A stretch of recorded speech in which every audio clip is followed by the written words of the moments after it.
Buenos días, gracias por todos, a todos por el madrugón. Para ADM es muy importante el inicio de este ciclo porque da oportunidad a que demostremos que somos una asociación plural donde la expresión de todo tipo de ideas es bienvenido y pensamos que para la sociedad es útil tener la posibilidad de escuchar el pensamiento de cada uno de los precandidatos a la presidencia de la República. Agradezco al doctor José Amorín Valle y lo invito a pasar. Gracias por todo.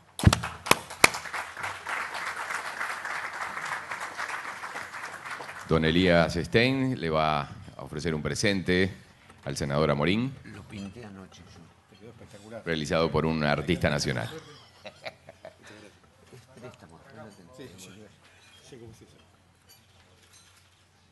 Bueno, gracias. Luego de finalizada la disertación, los moderadores darán comienzo a la ronda de preguntas, así que queda a cargo el señor Amorín.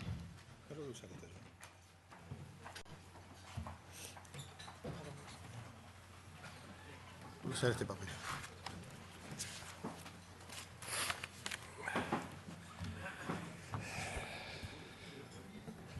Buenos días a todos. Un especial agradecimiento a ADM. En estos desayunos y almuerzos han hecho una cuestión importante para el país. Ya es una costumbre para todos nosotros venir, la enorme mayoría de las veces como oyentes. Alguna vez tenemos el honor de ser disertantes, así que muchísimas gracias. En esta presentación nosotros básicamente vamos a hablar, gracias, vamos a hablar de las cosas que queremos hacer, de las cosas que sentimos, de las cosas que pretendemos para el Uruguay. Pero previamente tengo que decir algunas cuestiones sobre el tema institucional. A mí me parece que el Uruguay hoy empieza a tener algunos problemas institucionales, los tiene desde hace algún tiempo, queremos resaltarlos y queremos buscar soluciones para ellos. ¿Cómo se presenta el Uruguay en el exterior? En el exterior, las principales características que tiene el Uruguay para mostrarle a los inversores, para mostrarle al mundo entero, es una estabilidad política, económica y social, que costó trabajo tenerla, seguridad jurídica, que muchas veces empieza a estar en duda, fortaleza institucional y respeto irrestricto al derecho internacional. Eso fue siempre para Uruguay una norma básica en el sistema democrático uruguayo. Estas cosas, de a poco, empiezan a cambiar. ¿Por qué es tan importante? ¿Por qué es tan importante este tema? El vallismo sentó las bases que establecieron la democracia y el Estado de Derecho más estable en América Latina. Ese fue el Uruguay del siglo XX y el Uruguay que empieza con fuerza el siglo XXI. Solo la libertad, la democracia y la república aseguran el desarrollo a las personas y a la nación. Nosotros no tenemos temor en decir que somos liberales. El Partido Colorado, al decir de Valle Ordóñez, es el partido liberal en el sentido de amor a la libertad, porque estamos absolutamente convencidos que la única forma de desarrollo personal y espiritual de los hombres y mujeres de este país es en un país con libertad. De mantener estas características, la libertad, la democracia y la república, depende el futuro y la calidad de vida del actual y las próximas generaciones de los uruguayos. ¿Qué nos preocupa de la situación del Uruguay de hoy? Nos preocupan algunas cosas importantes. Uno, la cantidad de leyes inconstitucionales declaradas por la Suprema Corte de Justicia. Las presiones y ataques por estas declaraciones y por fallos de la Suprema Corte de Justicia a esta. Presiones que vienen en muchos casos del gobierno y en otros casos de grupos organizados que han hecho ataques físicos a la Suprema Corte de Justicia. La ambivalencia ante el derecho internacional dependiendo del caso y del humor de nuestro presidente.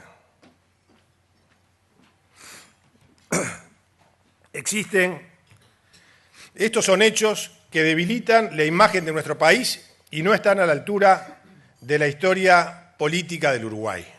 Estos son hechos que preocupan mucho.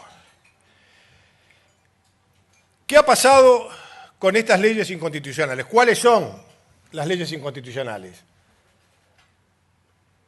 Naturalmente, estas leyes han sido votadas por la mayoría, la legítima mayoría que tiene el gobierno en las cámaras, es legítima porque fue votada por la mayoría de la población y fue votada en contra por la oposición. Y en cada una de estas, cada uno de nosotros anunció que iban a ser declaradas inconstitucionales. En todas. El impuesto a la renta a las personas físicas para las jubilaciones fue declarado inconstitucional y rápidamente el gobierno la cambió por el IAS, el mismo perro con distinto collar, para poder seguir cobrándole impuestos a los jubilados. La ley interpretativa de la ley de caducidad, bien o mal, a favor o en contra, ley que fue ratificada por 2 veces por la ciudadanía. Por 2 veces la ciudadanía la ratificó, el gobierno interpretó esta ley para dejarla sin efecto, la Suprema Corte de Justicia la declaró inconstitucional. El impuesto a la concentración de inmuebles rurales, que ya tiene su sustituto, también fue declarado inconstitucional y ya se buscó una nueva fórmula para poder gravar al sector agropecuario. Y la ley de liquidación de Pluna. A veces da ganas de hablar de Pluna, de cómo se empieza con una macana y para tapar la macana anterior se va enterrando cada vez más el gobierno y termina con una cosa insólita para el Uruguay, absolutamente insólita. Una subasta falsa para engañar a todo el pueblo uruguayo. Una subasta en la que compra alguien con un nombre falso, de una empresa que no estaba enterada del tema, en una situación insólita, lamentable para el Uruguay. Esa subasta fue hecha en base a una ley inconstitucional, la subasta quedó sin efecto y quien había pagado el aval lo va a cobrar nuevamente. Existen más recursos bajo el análisis de la Suprema Corte de Justicia y el riesgo de que se presenten otros ante la aprobación de la Ley de Responsabilidad Penal Empresarial. La Ley de Responsabilidad Penal Empresarial fue votada la semana pasada en el Senado de la República. Y yo quiero alertar a todo el país, porque este es un tema muy grave, mucho más que el contenido de la ley. El contenido de la ley es malo, no tengan duda. La ley es inconstitucional, no tengan duda, y muy posiblemente sea declarada inconstitucional por la Suprema Corte de Justicia. Pero lo más grave es el proceso que tuvo la ley. Lo gravísimo es el proceso que tuvo la ley. En la oposición todos estábamos de acuerdo, el Senado entero estaba de acuerdo que es necesaria una ley para evitar los accidentes de trabajo, para tratar de disminuir los accidentes de trabajo. Y la oposición estaba totalmente de acuerdo que esta ley era mala y era inconstitucional y no iba a lograr lo que pretendía. Pero los senadores del gobierno estaban en la misma posición. Los senadores del gobierno entendían que la ley por lo menos tenía que ser modificada. De los 16 senadores del gobierno, 14 entendían que la ley tenía que ser modificada. 2, Constanza Moreira y Eduardo Lorié, estaban en favor de la ley. Y empezaron las presiones del Zunca. Y cuando se vota dentro de la bancada del Frente Amplio, 9 están a favor, 7 están en contra. De 31 senadores, 30 y el vicepresidente, 29 estaban en contra, 2 a favor. La presión del sindicato hizo que el Senado votara una ley que sabemos que es inconstitucional, que sabemos que está mal y que sabemos que no va a solucionar los problemas que pretende solucionar. ¿Cuál es el riesgo de esto? ¿Yo voy a hablar mal del sindicato? Y bueno, podría decir que el sindicato presionó de más. Es lo más que puedo decir. Pero el sindicato está defendiendo sus intereses. El rol del sindicato es defender sus propios intereses. El rol del gobierno y el rol de los legisladores es defender el interés general, que muchas veces, y en este caso, es distinto al del sindicato. Y lo que empieza a pasar cuando se confunden los roles del gobierno y el sindicato es que nos empezamos a parecer a nuestros queridos hermanos argentinos, al peronismo que hace 70 años que está dominando en Argentina y que confunde el gobierno con el sindicato. Y nosotros entendemos que eso está mal. Respetamos a los sindicatos, pero los gobiernos y los legisladores tienen que apoyar y legislar y gobernar de acuerdo al interés general y no de acuerdo al interés de las corporaciones.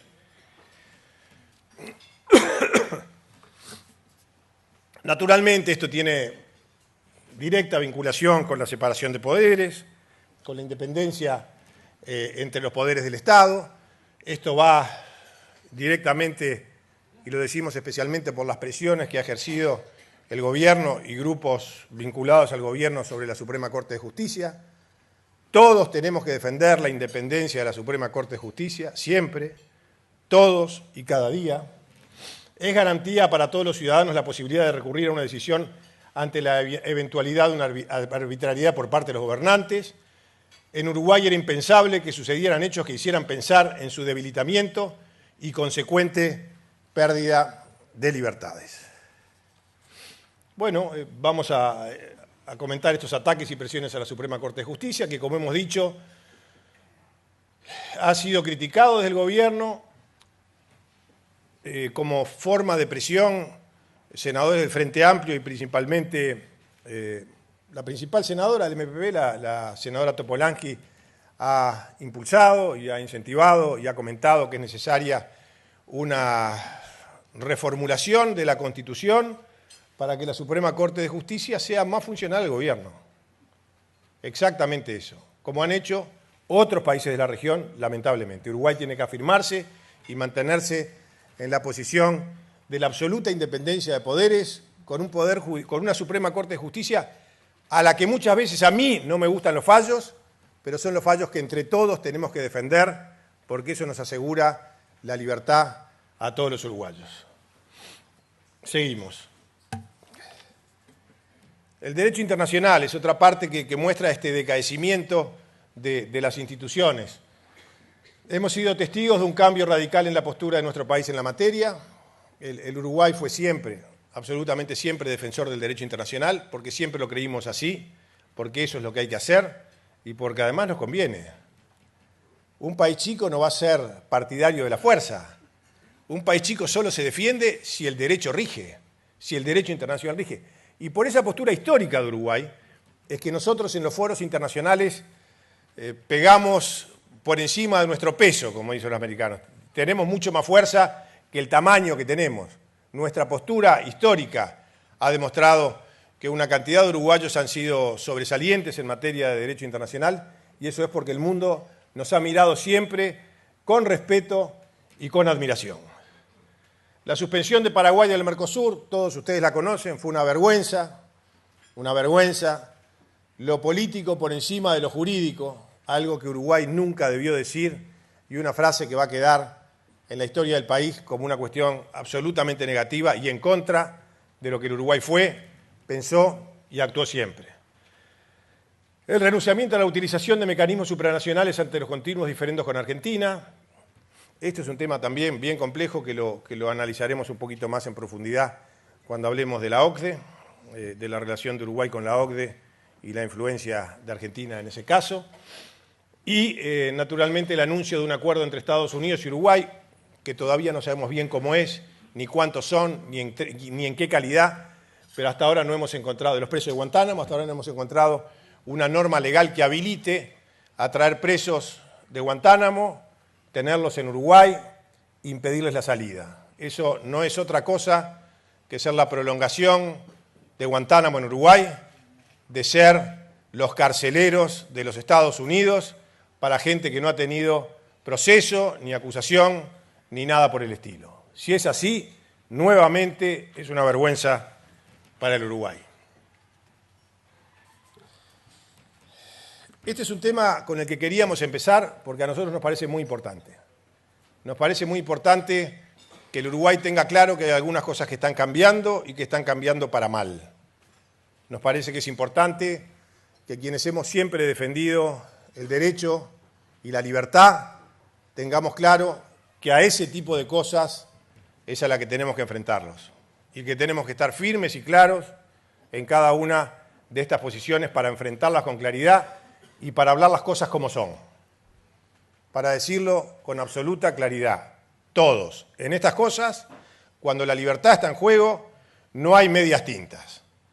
Desde ya anunciamos que esa va a ser nuestra postura frente a la ley de medios, porque de acá, de a poco, empiezan atacando al Poder Judicial, haciendo ley de medios que se meten en los contenidos, y de a poco se van atacando las libertades de los uruguayos. Y esas cosas, nosotros, desde donde estemos, no las vamos a admitir. Pero vamos a hablar de las cosas que nos gustan. A mí me gustan mucho más las propuestas que la crítica. Así somos los colorados y así somos los vallistas. Nosotros estamos acostumbrados a proponer, nosotros estamos acostumbrados a hacer. Si algo hay en el vallismo es esa capacidad para mirar 30 años para adelante y proponer cosas y cambios para el país. Primer tema. Como muchos de ustedes saben, y si no lo saben me van a escuchar muchas veces de acá hasta la elección nacional, nosotros pretendemos eliminar el impuesto a la renta de las personas físicas y el IAS. Queremos terminar con esos impuestos. ¿Por qué? Algunos me dicen, che, qué demagogo, están ahora en esa posición. No, hace 90 años que estamos en esta posición. En la década del 20 hubo una discusión y Valle y Ordóñez fue claro en el tema. No hay que castigar a los que trabajan. Este es un impuesto al trabajo. Si nosotros queremos movilidad social, si nosotros queremos que la gente a través del esfuerzo y el trabajo progrese, no hay que ponerle un impuesto al trabajo, hay que dejarlos trabajar. Nuestro presidente, Mujica, que tiene esa capacidad tan interesante para comentar los temas, cuando salió al exterior hace poco nos dijo que los uruguayos éramos atorrantes. Y habrá algunos, a lo mejor más de los que queremos, pero hay muchísimos que trabajan. Hay muchísimos que dan todo para trabajar y para progresar. Hay muchísima gente que se levanta a las 5 de la mañana para ir a trabajar y trabaja horas y hace horas extras para parar la olla. ¿A quién le cae este impuesto? ¿A los que tienen más?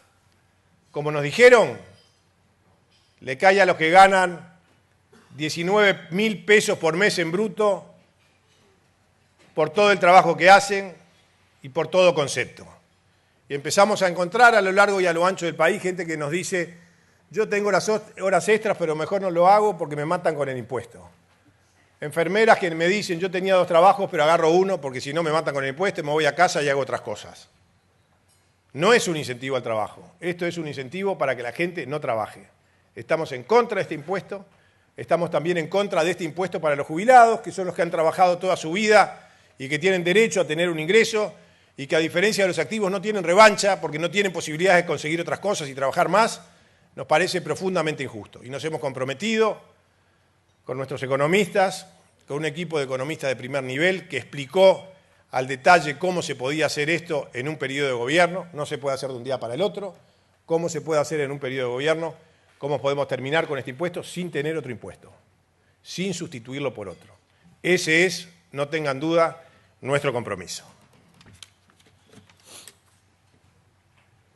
Hay otro tema que a mí me parece interesante, que también tiene que ver con las libertades y que tiene que ver con el poder de la Dirección General Impositiva.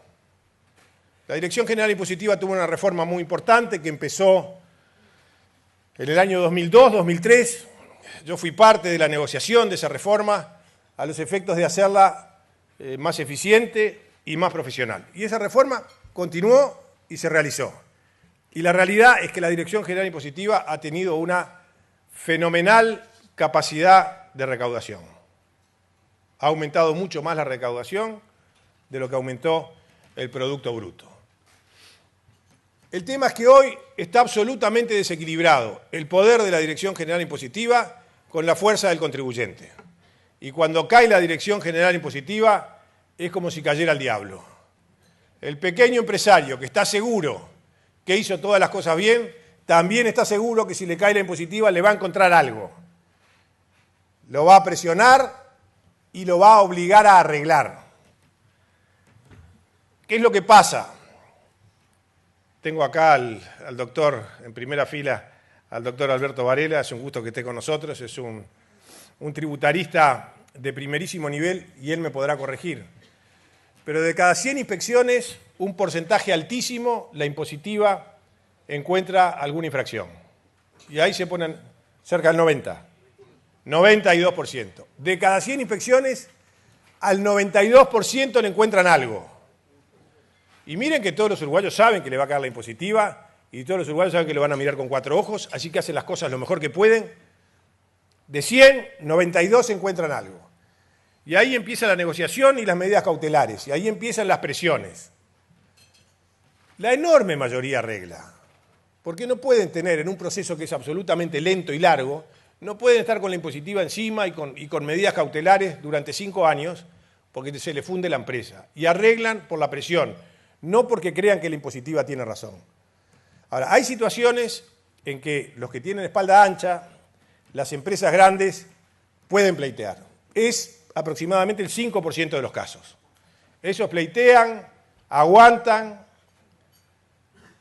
dura 5 años, algo más. Hay muchos juicios muy conocidos por ustedes que pierde la impositiva, y en esos casos el 71% de las empresas ganan los juicios contra la impositiva en el Tribunal de lo Contencioso Administrativo.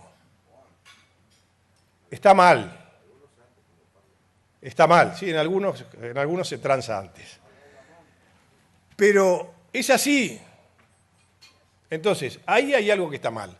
Nosotros debemos darle derechos al contribuyente. Y entonces tenemos algunas propuestas al respecto, crear la Carta de Derechos de los Contribuyentes para que los pequeños empresarios sepan exactamente cuáles son los derechos y quién les puede representar, establecer un ombudsman tributario justamente que defienda a la posición de los contribuyentes, implementar un sistema de resolución de conflictos entre la DGI y los contribuyentes que sea mucho más ágil y mucho más rápido, porque de vuelta no podemos estar 5 años esperando a ver qué va a decidir el Tribunal de lo Contencioso Administrativo, porque se cae la empresa, y cambiar la forma de medición de la eficiencia de los funcionarios de la DGI. No solo tiene que importar cuánto recauden, que está bien, tienen que trabajar para recaudar, pero también deberían tomar en cuenta el índice de satisfacción del contribuyente, que el contribuyente diga cómo fue y qué tal fue el funcionario al que se le va a pagar más por su actividad.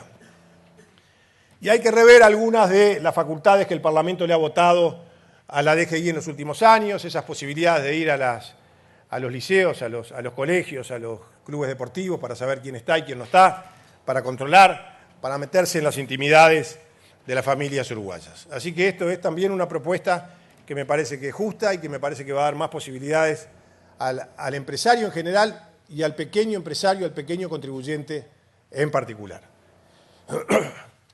Otro tema bien importante es la relación que tiene el Uruguay con la OCDE. Bueno, en este tema nosotros tenemos una postura bastante clara. Nosotros creemos que el Uruguay ha negociado especialmente mal frente a la OCDE, especialmente mal.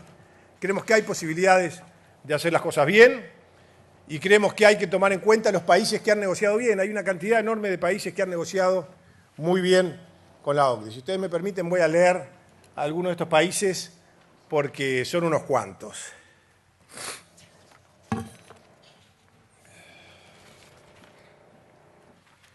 Primero, algunas de las cosas que nos ocurrieron con la OCDE. En el 2009 el gobierno envió tarde una carta para explicar alguna situación a la OCDE y nos pusieron en el 2009 en la lista negra. No porque lo mereciéramos, sino porque enviamos tarde una carta que debíamos haber enviado 2 días antes. En el 2011 nos habían pedido hacer 12 acuerdos de intercambio de información tributaria con algunos países. Hicimos 10 y 2 no se aprobaron por algún motivo. Estaban preparados, estaban prontos.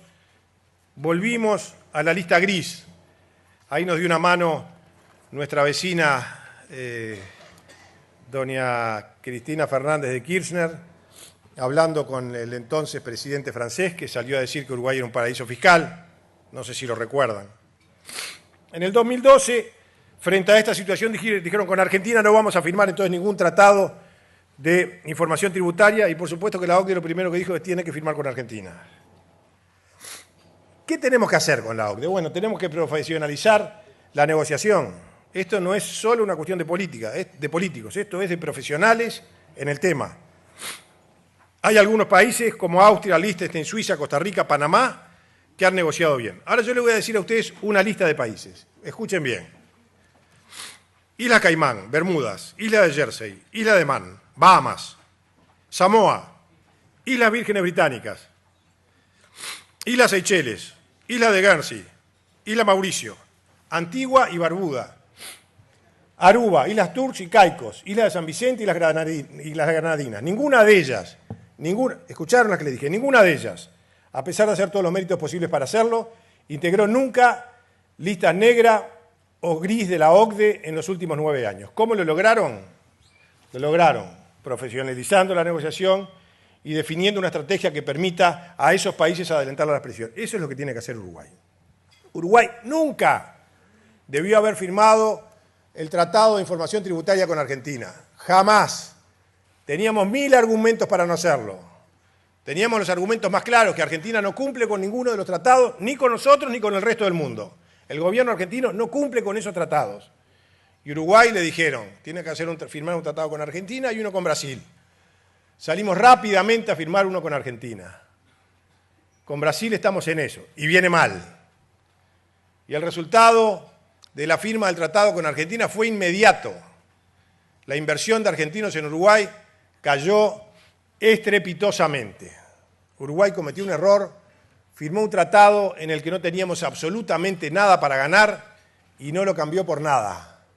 Lo firmó presionado por la OCDE y como una señal de buena voluntad con Argentina. Nos parece absolutamente negativo y positivo. Bueno, algunas propuestas en materia de seguridad. Bueno, hay que mejorar el sistema carcelario, no tengan duda. Hay que tener más cárceles y más pequeñas. Cuando yo recorro el país, mucha gente que está ofendida y enojada con la delincuencia me dicen, ¿por qué le van a dar más comodidad a los delincuentes? Bueno, por 2 motivos. Primero, porque cuando una persona es condenada a estar privada de la libertad, es a estar privada de la libertad durante tantos años, pero no en las peores condiciones. Y hoy las cárceles uruguayas son una vergüenza. Las cárceles uruguayas son una especie de posgrado en delincuencia. Y la segunda razón, y más importante para todos los uruguayos, de estas cárceles uruguayas, como ustedes saben, en Uruguay no hay cadena perpetua, todos los que entran van a salir, hay 11.000 presos, el 70% de los presos reincide. De 11.000 que hay adentro, cuando salgan 7.700 van a volver a cometer delitos. En los países en que las cárceles funcionan bien, en que hay posibilidad de recuperación, en que son más chicas, en que se dividen los presos de acuerdo a su peligrosidad, en que tienen posibilidades de trabajar, ese índice baja al 30%. Es decir, de 11.000 van a reincidir 3.300. Esto no es una ventaja solamente para los presos, es esencialmente una ventaja para toda la sociedad porque disminuiríamos notoriamente la cantidad de delitos y delincuentes que estén en las calles. Seguimos. En cuanto a la actuación policial, hay que hacer algunas reformas importantes. El tema de seguridad tiene por lo menos 4 patas. Una tiene que ver con la policía, otra tiene que ver con la justicia, otra tiene que ver con las cárceles y otra, en la base de todo, tiene que ver con la educación. La actuación policial hay que reformar la ley orgánica policial en contra de una reforma que hay ahora que politiza a la policía. Al revés de politizar la policía, nosotros tenemos que profesionalizar la policía, es exactamente al contrario de lo que se está haciendo. Hay que reestructurar la carrera policial incentivando la formación y permanencia de los oficiales. Cuando uno tiene un oficial formado y bueno, es bueno que esté todo el tiempo que pueda, es absolutamente necesario. Y hay que mejorar las condiciones de vida del personal subalterno con especial hincapié en la vivienda. Esto es una apuesta fuerte que tiene que hacer el Uruguay. La vivienda policial es muy importante. Una de las cosas que nos comentan todos los días, se los comentarán a ustedes, es que los policías viven con los delincuentes, en el mismo barrio. Los hijos son amigos y uno a veces vive más o menos como puede y trabaja todo el día y el otro vive bastante bien trabajando poco. Naturalmente al policía hay que darle otras posibilidades y el país va a tener que hacer una inversión, va a tener que seguir haciendo una inversión en vivienda policial. Actualización de leyes y procedimientos judiciales, naturalmente hay que reducir tiempos, otorgar garantías a todas las partes y hay que tener una conversación permanente y fluida con la Suprema Corte de Justicia, con el Poder Judicial, a los efectos de ir reformando leyes, ir viendo qué leyes son necesarias para que se cumpla con el objetivo final, que es la justicia y la seguridad. Bueno, hay que seguir incorporando nuevas tecnologías, naturalmente. En el mundo entero los circuitos de filmación y vigilancia son importantes. Ahí hay un equilibrio entre la libertad y la seguridad. Pero, bueno, cuando uno ve algunas ciudades importantes del mundo y cuando ve que los cajeros automáticos están contra la pared, en calles donde pasan miles de personas y la gente hace fila, saca el dinero, se lo pone en el bolsillo y se va caminando y no pasa absolutamente nada, recuerda al Uruguay donde los cajeros son una especie de cosa misteriosa, donde todo el mundo tiene temor y el que sale del cajero mira para todos lados porque tiene miedo que lo roben. Bueno, en esos países me han dicho a mí que si una persona sale a caminar todo el día, hay aproximadamente 500 fotos de esa persona a lo largo del día. Es decir, hay filmaciones, se sabe quiénes roban, quiénes no, y se puede perseguir mejor al delincuente. Bueno, hay que mejorar los sistemas de libertad condicional vigilada y de prisión domiciliaria. Las pulseras estas para saber dónde están las personas son importantes. Se tienen que presentar seguramente más seguido a la policía. Hay cosas en las que hay que mejorar formas importantes. Bueno, acá, este es el tema más importante para el Uruguay. No tengan duda. El tema más importante para el Uruguay es el tema de la educación. No es el que sentimos más ni el que nos pega más cerca. Pero si nosotros no reformamos la educación pública en Uruguay, vamos a tener un problema gigantesco en los próximos 20 años. La educación pública ha caído a niveles lamentables, ha caído a niveles bajísimos. Esa educación pública que conocimos nosotros, que fue orgullo del Uruguay, no existe más. La escuela pública integradora y que daba oportunidades, no existe más. El que tiene algo de dinero, el que le va un poco bien y si no se esfuerza para allá, trata de que sus hijos vayan a la educación privada. Hacen un enorme esfuerzo para que vayan a la educación privada, porque la educación pública no nos da los temas básicos, no nos da los temas necesarios para que los jóvenes tengan aptitud para después insertarse en el mercado laboral y hacer su vida. Y en un mundo en que el conocimiento pesa cada vez más y que la enorme mayoría de nuestros niños y jóvenes van a la educación pública, es nuestra responsabilidad y es nuestra responsabilidad de vallistas hacer un enorme esfuerzo en educación pública. La educación pública fue también en ese país del siglo pasado el que daba posibilidades de movilidad social y de progreso social. La escuela pública era el lugar donde estaban todos, donde en el mismo banco se sentaba el hijo del que tenía más y el hijo del que tenía menos, donde los niños desde chiquitos aprendían lo que era la integración social, porque iban a la casa del amiguito que tenía más y al que tenía menos, y todo les parecía natural. Y no valía más el que tenía más. Valía más el que era mejor estudiante, o el que jugaba mejor al fútbol, o el que tenía más éxito con las niñas, o adolescentes, y viceversa. Ese era el Uruguay que fue un ejemplo para todos nosotros. Ese fue el Uruguay de la mejor educación pública. Ese fue el Uruguay que sentíamos orgullo de mostrarle al mundo, porque la gente venía y decía, qué educados que son los uruguayos. Siempre. Yo llegué a vivir ese Uruguay. Yo llegué a recibir gente que nos decía, qué educados son los uruguayos. Eso está cambiando, lamentablemente, en forma muy negativa. Yo creo que hay que hacer un gran acuerdo nacional en materia de educación. Un gran acuerdo. Porque ya veo que hay muchos candidatos que piensan parecido, que pensamos parecido. Yo hace bastante tiempo, gracias a mis asesoras y asesores en materia de educación, que estamos hablando de algunas cosas importantes. Primero, diagnóstico.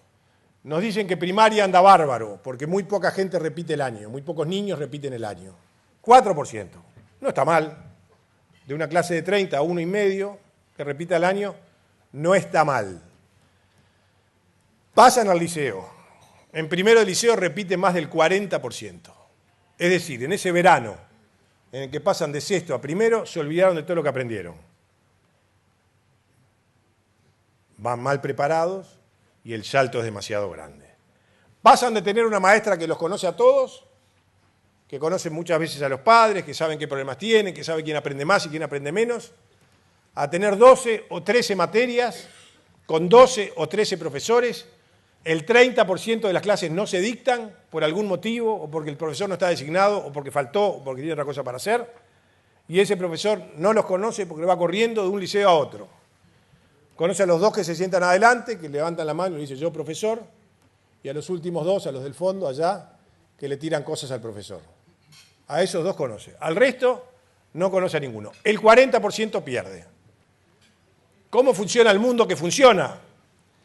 Bueno, hay esta posibilidad de educación básica entre los 3 y los 15 años. Es decir, educación preescolar, todo lo que es escuela y los primeros 3 años de liceo. Un sistema único, un sistema de educación básica. Hoy, lamentablemente, desde hace muchísimo tiempo, primaria y secundaria están divididos de forma tal que piensan en su sistema y no en el alumno, no en el trayecto del alumno. Esto me parece que es realmente importante, me parece que de esta manera podríamos solucionar una cantidad importante de los inconvenientes que tenemos. Hay que hacer una apuesta fuerte. Esta educación tiene que ser además de tiempo completo. Las escuelas de tiempo completo son muy importantes, pero yo no sé si no es más importante los primeros 3 años de liceo, porque en esos primeros 3 años es cuando los jóvenes y las jóvenes tienen un solo horario, seguramente en su casa la madre no está porque está trabajando, y ahí empiezan a ir a la calle, a la plaza, y es a esa edad donde los temas y las complicaciones son más importantes. Así que me parece que es a esa edad en que hay que tener más contención para los alumnos. Esto tiene que ser la obsesión del próximo gobierno. Vi que Tabaré Vázquez habló algo de esto, después de no hablar mucho de educación, empezó a hablar de estos temas. Hay otros candidatos que piensan lo mismo y hay técnicos de todos los partidos que piensan igual. Así que cuando seamos gobierno también vamos a llamar al doctor Vázquez para que nos apoye en estas medidas en las que estamos todos de acuerdo. Atrás, porque hay otro tema importante, la educación media entre los 16 y los 18 años. Bueno, acá está Fanny Arón, que fue artífice e impulsora de los bachilleratos tecnológicos en la UTU. Esa fue la gran transformación de la educación media superior en el Uruguay.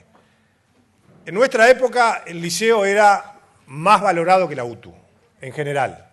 Bueno, hoy la matrícula que crece es la de la UTU. Los jóvenes quieren ir a la UTU, a los bachilleratos tecnológicos de la UTU. Ahí es donde más crece la matrícula, ahí es donde la deserción es menor y lo que es más importante, y por eso las dos anteriores, cuando salen, tienen trabajo. Cuando salen de la UTU, tienen trabajo. Cuando salen del liceo, le preguntan, cuando yo me recibí de bachiller, cuando terminé preparatorios, que se llamaba así antes, en mi casa invitaron a algunos familiares para tomar una Coca-Cola, porque era un acontecimiento importante. Uno pensaba que con el título de bachiller podía avanzar en una cantidad de cosas. Bueno, hoy no. Hoy si alguien va con el título de bachiller a conseguir algún trabajo, le preguntan con cara seria, ¿y qué sabes hacer? Y el Nobel bachiller mira y piensa y dice nada. Puedo repetir de memoria los límites del Uruguay y alguna cosa más. En los bachilleros tecnológicos de la UTU salen con un título, salen técnicos en algo y pueden trabajar. Me parece que esto hay que generalizarlo, me parece que es extraordinariamente importante. Bueno, esto es unificar las propuestas de educación media, los bachilleratos que se dictan tanto en UTU y en secundaria, haciendo hincapié en el componente tecnológico. En esto todos pensamos igual. Nosotros tenemos una educación que va mucho más a lo humanístico, tenemos que pensar en lo tecnológico, el mundo va para allí, tenemos que impulsar estas cosas, eso es un esfuerzo importante, pero que hay que hacerlo. No vamos a tener educación de calidad si no tenemos docentes de calidad. Y yo quiero dejar algunas cosas claras. Estoy de acuerdo que los docentes tengan título universitario. Me parece bien, me parece necesario.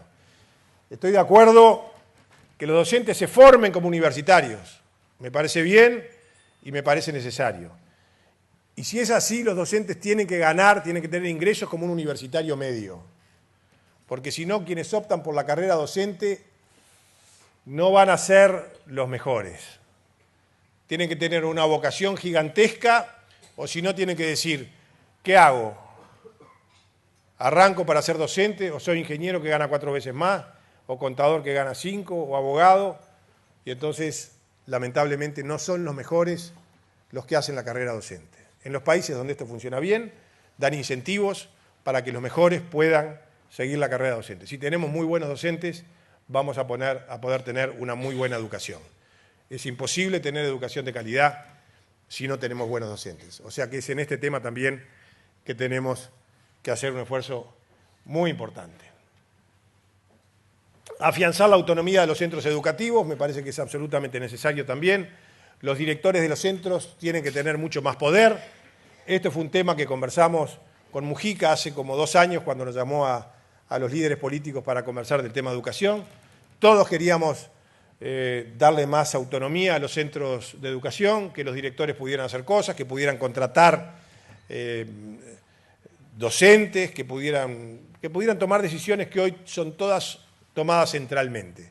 Hay que terminar con el centralismo en educación, hay que darle mucho más poder a los distintos centros de estudio. Esto fue lo que se llamó el Promejoras, o parte de lo que se llamó el Promejoras. Ahí impulsaba mucho uno de los integrantes del CODICEN, el profesor Corvo. Fue rechazado con fuerza y entusiasmo por los sindicatos de la educación secundaria de Montevideo, mucho más que del interior. En el interior funciona algo, en Montevideo se pusieron frente y dijeron cambios, ninguno, acá seguimos como estamos, así que no lo aceptamos. Y Mujica rápidamente bajó los brazos y la reforma y los acuerdos que habíamos tenido sirvieron para poco, salvo uno, que tiene que ver de vuelta con esa mezcla de los sindicatos con el gobierno. El doctor Tabaré Vázquez, cuando hizo la ley de educación, puso a los sindicatos en cogobierno al frente de la educación y al frente de la salud.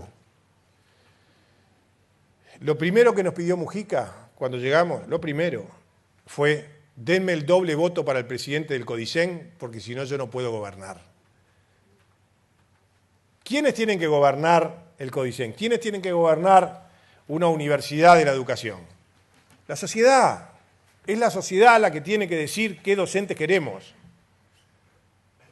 Cualquier gobierno tiene que tener mayoría de la sociedad, y la sociedad está representada naturalmente por los que la sociedad elige, por diputados, senadores y por el gobierno, centralmente por el gobierno. No tiene que estar gobernada por los profesores, que son ellos, para que ellos digan qué profesores queremos y cómo los queremos. La que tiene que decidir quiénes son es la sociedad. Así que me parece que en ese aspecto también tenemos que hacer algunas modificaciones. Inserción internacional. De esto depende también el futuro del Uruguay. De lo que hagamos con otros países, de cómo nos insertemos en el mundo, va a depender la cantidad y la calidad del trabajo de los uruguayos. Hoy estamos en el Mercosur, que ha sido, para decirlo lo más claro posible, un fracaso estrepitoso. El Mercosur se hizo primero para que las mercaderías producidas en los 4 países, los primeros eran Uruguay, Paraguay, Argentina y Brasil, pudieran transitar por ellos mismos, por todos ellos, sin condiciones. No funcionó. No funciona. No podemos exportar lo que queremos a Argentina. Con Brasil tenemos problemas todos los días. En la frontera nos trancan todos los días. O sea, lo principal, que Uruguay, un mercado de 3 y pico de millones de habitantes, quería un mercado de más de 200 millones de habitantes, no funcionó. ¿Qué otra cosa podía tener el Mercosur? Tenía que ser una plataforma para hacer acuerdos con otros bloques, de lanzamiento hacia el exterior. ¿Cómo venimos? Bueno, las primeras negociaciones informales con la Unión Europea fueron en el 95, hace 20 años. Formalmente se instaló el grupo en el año 2000, 99 o 2000, hace 15. No hay nada, absolutamente nada. Recién ahora parecería que Brasil está empujando con un poco de ganas porque la Federación de San Pablo se dio cuenta que si Brasil seguía encerrado no iba a crecer y que cuando se abriera y mirara al mundo iban a quedar muy atrás. Argentina sigue en la misma. Argentina no quiere absolutamente nada. Los intereses nuestros, los brasileros, los argentinos y los paraguayos son distintos, son disímiles. Nosotros queremos acuerdos por una cosa, ellos quieren por otra. Negociar en bloque nos va a complicar. Tenemos que negociar acuerdos de libre comercio. La Unión Europea es una posibilidad bien importante. Y deberíamos hablar en el Mercosur para poder hacerlo solo nosotros. Y si el Mercosur llega a un acuerdo, nosotros subirnos al acuerdo que llega después el Mercosur, en las condiciones que ellos lleguen. Pero tenemos que avanzar porque si no, no hacemos absolutamente nada. ¿Se puede? ¿Se puede salir de la trampa del Mercosur? Sí, Si ya salimos. Si en el año 2003, 2004 se hizo un acuerdo de libre comercio con México que no estaba en el Mercosur y nos lo prohibían las mismas cláusulas que nos lo prohíben ahora. ¿Cómo se hizo? Nuestro amigo, el ex canciller Perti, negoció, nunca me explicó que negoció con Brasil, pero negoció con Brasil, negoció con Argentina, le dieron la posibilidad, hicimos un acuerdo de libre comercio con México y se triplicaron y cuadruplicaron las exportaciones. Hay que hacer esas cosas, hay que negociar con inteligencia, hay que negociar con habilidad, lo mismo que decíamos con la OCDE.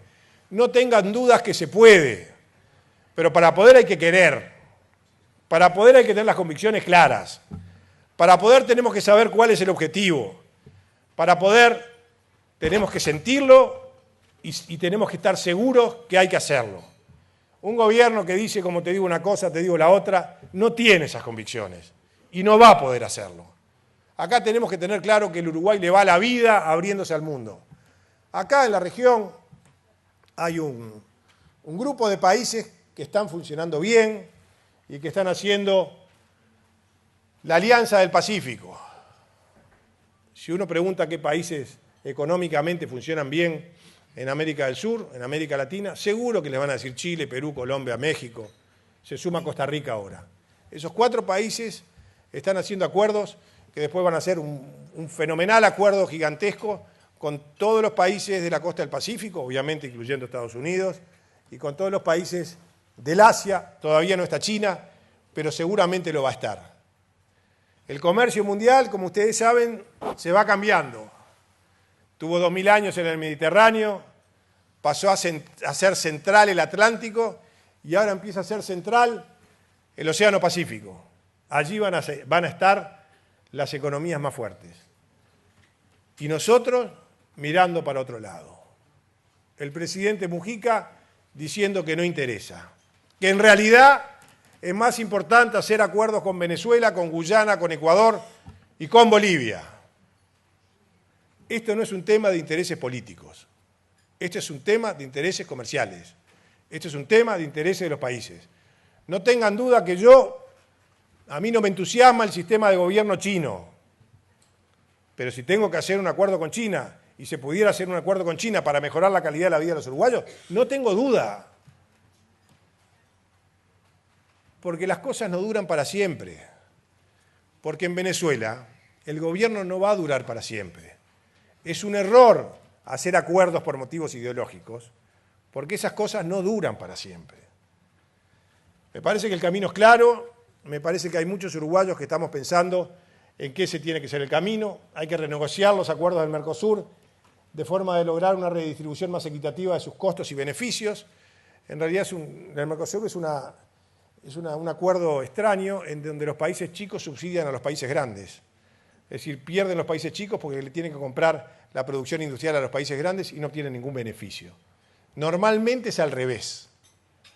Hay que renegociar el Mercosur, hay que renegociar las cláusulas que nos impiden hacer acuerdos de libre comercio con otros países, o renegociarla para todos los casos, o ir uno a uno, como lo hizo en su momento el gobierno de Valle con el canciller Perti y bueno, una cantidad de personas que trabajaron en ese tema.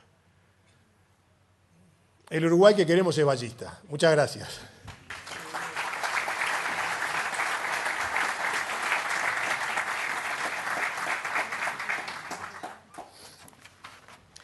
¿Cómo venimos? Buenos días, senador, ¿cómo le va? ¿Cómo anda? ¿Bien? Bien, le vamos a plantear acá con nuestro compañero Ignacio preguntas que han surgido desde el público aquí presente a partir de la exposición, otros que no estaban en la exposición pero que interesan, y también algún tema de coyuntura y de campaña política. Empezamos con preguntas que han llegado, Nacho. Sí, acá preguntan sobre la ley de juego que fue enviada recientemente al Parlamento, que según indican crea un administrador de juego, hacen referencia a Javier Chá, para otorgar nuevas licencias y además reglamentar las tragamonedas ilegales. Dice que esta ley afecta a los más pobres porque nadie sabe qué pasa con los 200 millones de dólares que se generan y no pasan por ningún sistema bancario.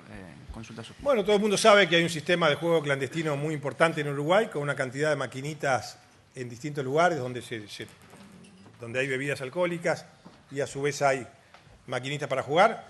A mí me parece que hay que tener mucho cuidado con estas cosas. Yo creo que el gobierno El juego es un vicio, hablemos claro, y el gobierno tiene que ser enormemente cauteloso en la cantidad de licencias que se dan para estos temas.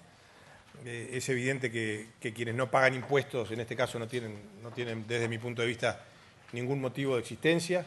Así que vamos a ver la ley. Yo no la conozco, pero me parece que hay que ser absolutamente restrictivo y no me entusiasma el hecho de aumentar indiscriminadamente la cantidad de lugares de juego. Usted habló durante su exposición de la eliminación del IAS y del IRPF. La pregunta dijo que, bueno, ese plan para la eliminación, ¿cuáles serían las propuestas y qué medidas plantearía para contrarrestar la pérdida de competitividad con respecto a países vecinos? Bueno, bien, el IAS y el IRPF es la pregunta la que tengo preparada siempre. Me la han preguntado cientos de veces. Hemos trabajado con nuestros economistas, con Alberto, con Ariel. Hemos hecho alguna conferencia importante con Gustavo Licandro, economista que no pertenece al Partido Colorado, con Gustavo Colacancela, con Lito Alfi y con Ariel Dabrié, para explicar cómo se puede terminar con este impuesto. Bueno, el impuesto se tiene que terminar, no hay que crear otro impuesto. Entonces hay que readecuar gastos y aprovechar el crecimiento económico del país para ir afectando parte del crecimiento a la eliminación del impuesto. Hay que readecuar gastos en muchas cosas, hay que tener un manejo adecuado de las reservas. Hoy las reservas, tener un valor tan elevado de reservas al Uruguay le cuesta muchísimo dinero. El propio ministro anunció que nos cuesta aproximadamente tener un exceso de reservas, aproximadamente 700, 800 millones de dólares por año. El IRPF y el IAS, entre los dos, suman aproximadamente 1.200 millones de dólares. Si el país sigue creciendo a tasas razonables, con parte de ese crecimiento se puede ir eliminando el IRPF y nosotros pensamos, si las cosas van bien, que en un periodo de gobierno podemos eliminar los dos impuestos. Pero también en este caso es tener la convicción. También en este caso es tener la claridad de saber que hay que hacer un esfuerzo permanente, con conductas fiscales permanentes, para ir terminando con un impuesto que castiga violentamente al trabajador. Senador, usted habló de... Había otra más. Al final. Relacionada con... la forma de competitividad. Algunas medidas para mejorar la competitividad con los vecinos. Bueno, es un tema bien complejo. El manejo... Hay muchas cuestiones de competitividad. Uruguay es poco competitivo por una cantidad de cosas. El valor de la energía es complicado, el valor de distintas cuestiones que hacen al costo país. Y el costo país es grande porque el país gasta demasiado. Para que la gente tenga una idea, y lo voy a decir en dólares, que tiene una pequeña trampa, pero para que la gente tenga una idea, el Uruguay gastaba el último año del gobierno de Valle un poco más de 3.000 millones de dólares y el año pasado gastó un poco más de 14.000 millones de dólares en todos sus gastos. Ahora gastamos 4 veces más en dólares, en términos reales un poco más del doble. Gastamos, pero las cosas no mejoran, porque ¿qué tiene que hacer el Estado con ese dinero? Tiene que mejorar la educación pública, tiene que mejorar la seguridad pública, tiene que mejorar la salud pública, tiene que mejorar la infraestructura, tiene que haber mejores caminos y mejores puertos, tiene que mejorar la energía, tiene que mejorar una cantidad de cosas y no se han hecho. Entonces hay que trabajar mucho en ese tema. El tema del precio del dólar ya es bastante más complicado y lo podrían contestar mejor asesores míos que yo, pero eso será para otro momento. Senador, usted habló de invertir en la construcción de más cárceles, también en inversión en vivienda. Yo agrego la ayuda social. ¿Cómo se puede financiar esto si se renuncia a lo que es el IRPF y el IAS? Bueno, el IRPF y el IAS es un poco menos del 10% del total de la recaudación. No se va a renunciar, reitero, en un año. Esto lleva un tiempo. Va a llegar seguramente un periodo de gobierno. En cuanto al resto de los temas, bueno, si el país sigue creciendo va a haber más dinero. El tema es cómo se invierte ese dinero. El tema es cuando uno pasa de tener 3.000 millones de dólares a tener 14.000 millones de dólares, ¿qué hace con ese dinero? Entonces, yo creo que las cosas que se han hecho por lo menos no han mostrado un resultado. La gente vive mejor porque el país creció, sin lugar a ninguna duda, hay más ingresos, pero el Estado, lo que tiene que hacer el Estado, no ha tenido ninguna repercusión positiva. Así que me parece que si el país sigue creciendo, y yo espero que siga creciendo, creo que tenemos, si las cosas van razonablemente bien, crecimiento por bastante tiempo más. Espero que sea así.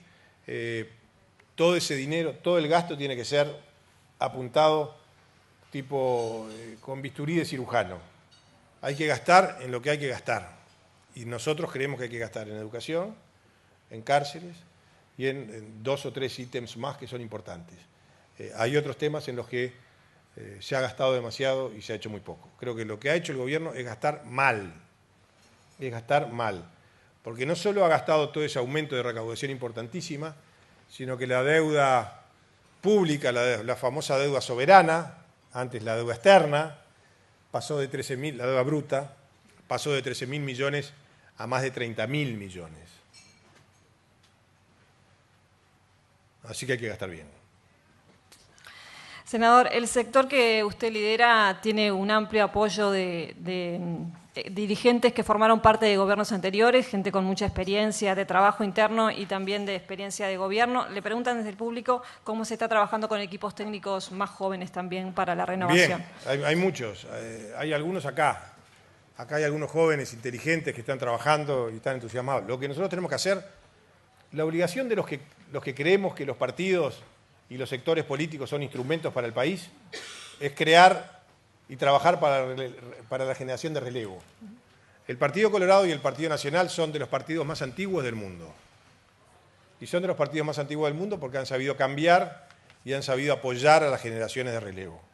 Nuestra principal obsesión en estos momentos es esa, es trabajar para que el vallismo siga siendo una corriente con mucha fuerza, lo es de hace 100 años, para que lo sea 100 años más, y para eso estamos incorporando a muchos jóvenes talentosos, a muchos jóvenes que tienen ganas de apoyar y que de alguna manera aprenden al lado de nuestros experientes veteranos. Así que esa es una tarea importante y no tengan duda que tenemos muchos jóvenes trabajando con muchas ganas en los equipos técnicos. Senador, ¿qué opina de la liberalización real de los mercados de telecomunicaciones y de energía eléctrica para incrementar la competitividad y productividad de nuestra economía? Me parece bien.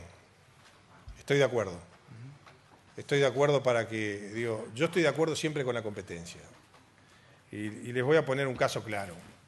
Un caso en el que tuve algunas disputas con la presidenta de Antel. Yo creo que Internet tiene que haber competencia en transmisión de datos de Internet. En realidad hay competencia, pero solo que este gobierno no le permite a quienes tienen habilidades para transmitir datos por cable, por tierra, no les permite hacerlo porque quiere que esto sea monopolio de Antel. Bueno, yo creo que con controles y con regulaciones, pero creo que la competencia ayuda enormemente. Lo hemos visto todos. Acá todos, no hay uno que no tenga celular, algunos tienen 2. Y todos hemos visto cómo la competencia ha hecho que nos entreguen un teléfono nuevo todos los días, hay competencia a ver quién tiene el mejor teléfono, ahora Antel trae una marca nueva, nos bajan, si llamamos a 18 amigos, es gratis, y eso porque hay competencia. Si hubiera una sola firma, esas cosas no pasarían. Bueno, lo mismo pasa con la transmisión de datos por Internet. Así que yo creo que son mercados que hay que tener libres, controlados, con un Estado fuerte. Esto no es contra Antel, porque en definitiva Ancel funciona fenomenal. Mi AFAP es República AFAP. Yo no tengo obsesión contra el Estado, pero sí tengo obsesión a favor de la competencia, que me parece que la ha hecho bien y le seguirá haciendo bien a todos. Al respecto, el expresidente Vázquez decía días atrás en Villa Rodríguez que el plan Ceibal con Internet gratuito pudo ser posible porque Antel no se privatizó. No, me parece que no tiene nada que ver. Antel no se privatizó, en realidad no, me parece que Antel, desde el momento de aquella digamos, reforma constitucional, de aquella referéndum del año 92, bueno, Antel lo que ha pasado es que ha cambiado radicalmente. Es decir, en aquel momento no existían celulares, no existía Internet, no se había inventado absolutamente nada. Entonces me parece que ese tipo de cosas no están bien, me parece que es una cuestión ideológica. Me parece que es ideológico. Me parece que acá tiene que ser absolutamente claro que la libertad tiene que primar, que las empresas públicas son las empresas de todos nosotros, que nosotros queremos las empresas públicas uruguayas, que le tenemos entusiasmo por las empresas públicas uruguayas, pero creemos que las empresas públicas uruguayas son para dar beneficios a todos los uruguayos. Y en competencia van a dar mejores beneficios, van a tener fuerza y les va a ir bien. Una pregunta que llega desde el público tiene que ver con el actual sistema de negociación colectiva. ¿Cómo cree que está funcionando y si requiere algún tipo de modificaciones? Sí, es probable que requiera algún tipo de modificación. Yo creo que tiene que seguir la negociación. A mí me parece que es un tema en el que Uruguay ha hecho avances. Creo que las negociaciones tendrían que hacerse mucho más, en vez de por grandes áreas, tendrían que ir bajando. Tendría que ponerse temas importantes como la competitividad. Lo que pasa en algunas industrias es que quienes negocian son los abogados de las grandes empresas con los sindicalistas de las grandes empresas, y cuando hay pequeñas empresas el interés que prima es el de las grandes empresas y muchas veces embroman a los chicos. Así que me parece que hay que ampliar el ámbito de negociación y llevarlo a ámbitos, digamos, más concretos y menores.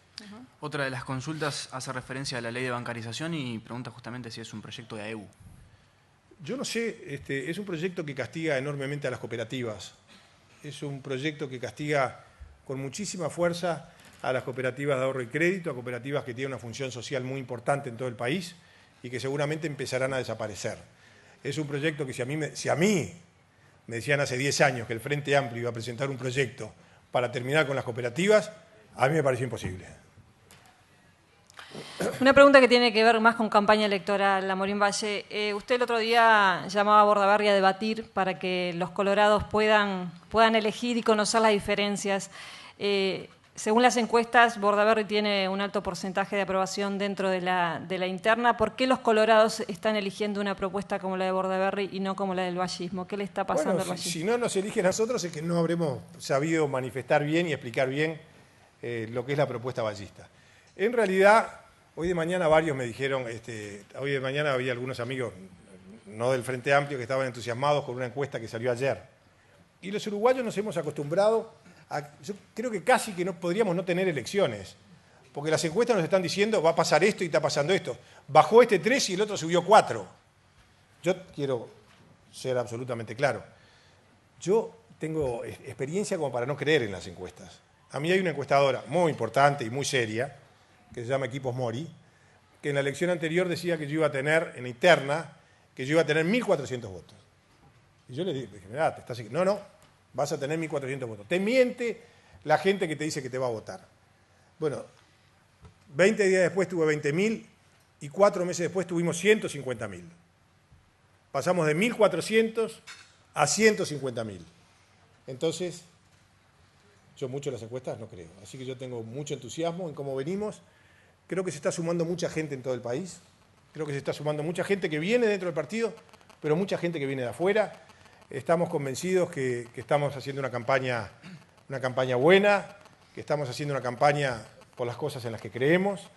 Me parece que eso es lo que nos tiene contentos, me parece que eso es lo que permite que ayer volviéramos con una gripe importante a la 1:30 de la mañana de Carmelo y que hoy podemos estar acá a las 7:30 con entusiasmo porque estamos defendiendo las ideas en las que hemos creído toda la vida y las que seguiremos defendiendo siempre. Esa diferencia... Esa propuesta de debate que hace al doctor Bordaberry, ¿basada en qué puntos estaría? No, a mí me han preguntado a ver si yo debatiría con Bordaberry, le digo que sí, que me parece bárbaro, que me parece positivo, que me parece que es bueno que los colorados que creemos en las libertades podamos saber qué piensan los candidatos, confrontados en una cosa positiva, no en una pelea, sino en que cada cual diga lo que piensa sobre distintos puntos. Me parece que el debate es positivo. Hace poco fui a debatir con Constanza Moreira, me invitaron, yo voy a debatir con todos los que me inviten, porque creo en mis ideas, porque estoy convencido de mis ideas y porque tengo ganas de que todo el mundo las conozca. Siguiendo en esta línea, el semanario Búsqueda del pasado jueves publicaba una entrevista, una nota, en la cual hacía referencia a la opinión de un miembro de su equipo técnico, que indicaba que Bordaberry se radicalizó hacia la derecha. ¿Usted piensa lo mismo? Bueno, yo creo que la derecha y la izquierda son conceptos complicados. Es bien difícil saber qué es de derecha y qué es de izquierda. O sea, un gobierno de izquierda trae presos de Guantánamo de Estados Unidos.